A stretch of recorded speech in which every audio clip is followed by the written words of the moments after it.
500 साल बाद अयोध्या के भव्य राम मंदिर में रामलला विराजमान हो गए। बीजेपी को राम लहर भी चलने का खूब भरोसा था, लेकिन समाजवादी पार्टी की साइकिल ऐसी दौड़ी कि राम को लाने वाले कई नेता चुनाव ही हार गए।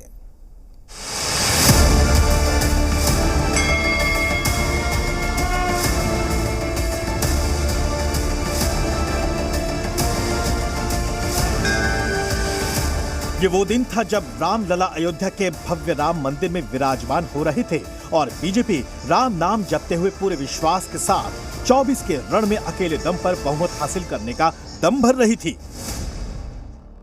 लेकिन अप्रत्याशित तौर पर बीजेपी अयोध्या हार गई।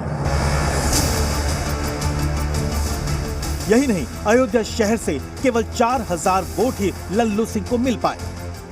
यहाँ की फैजाबाद की सीट पर समाजवादी पार्टी की फतेह हुई और बीजेपी दुखी। अब इंडिया गठबंधन में विजयी होने के बहाव भी झलक रहे हैं।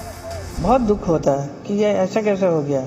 हम लोगों ने भी यही सोचा कि अयोध्या में तो जीतेंगे और बहुत बड़ा बहुमत में मिलेगा, लेकिन ऐसा हुआ ही नहीं। It's shocking. अयोध्या में श्री राम जी का आशीर्वाद तो इंडिया गठबंधन को हम लोगों को मिला।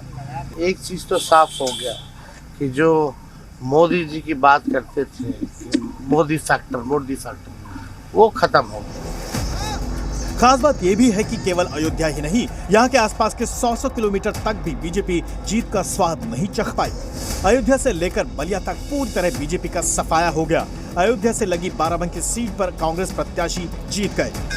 सवाल है कि राम मंदिर बनाकर भी बीजेपी क्यों अयोध्या नहीं विजय हो पाई।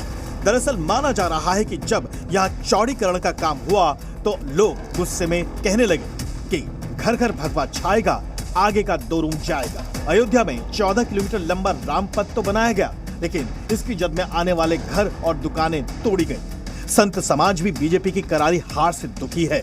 संत भी मानते हैं कि यहाँ मार्ग चौड़ीकरण के वक्त तोड़फोड़ मुख्य मुद्दा रहा है, जिससे लोग दुखी हुए।